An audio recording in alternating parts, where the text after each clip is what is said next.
uşaqlar, dedik ki, swap nədir? Düzgün cümlə quruluşu, düzdür. Baxın, S bizim mübtədamızdır, yəni subject. V, yəni V hərfi feil, verbdür. O, obyekt aldı. Yəni tamamlıqdır. P, palace'dır, yəni yer, məkandır. T isə time, vaxt, zaman bildirir. Vaxt, zaman bildirir. Demək, subject nə oldu? Mübtəda, üzərlərindən tərcümələrini yazaq. Mübtəda, verb nə oldu? Xəbər, yəni feildir. Feil. Object tamamlıqdır. Tamamlıq. Palace, yer, məkan bildirir. Məkan. Time isə vaxt, zaman bildirir. Düzdür. Vaxt, zaman. Bunların işarələrini bilirikmi? Xeyr. Baxın. Mübtədanın işarəsi bir düz xətdir. Xəbərin işarəsi iki düz xətdir. Obyektin işarəsi qırıq-qırıq xətdir.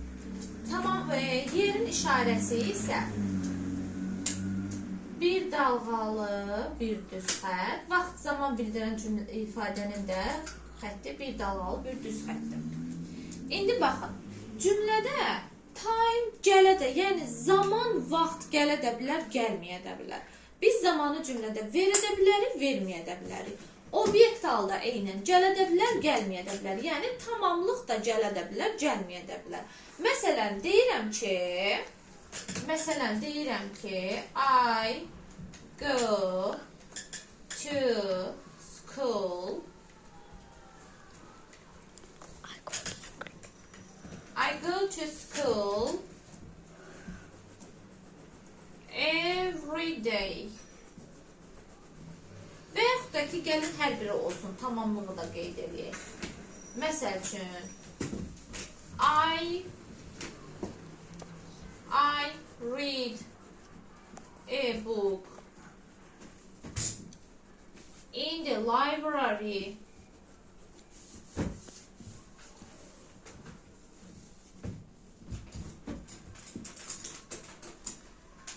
In the library at the weekend.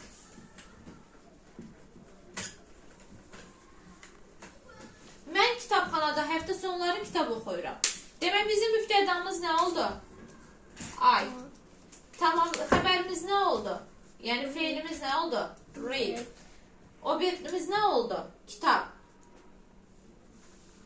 Məkanımız nə oldu? Kitabxanada.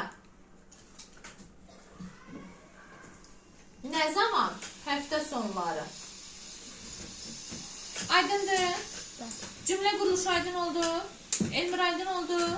Əla.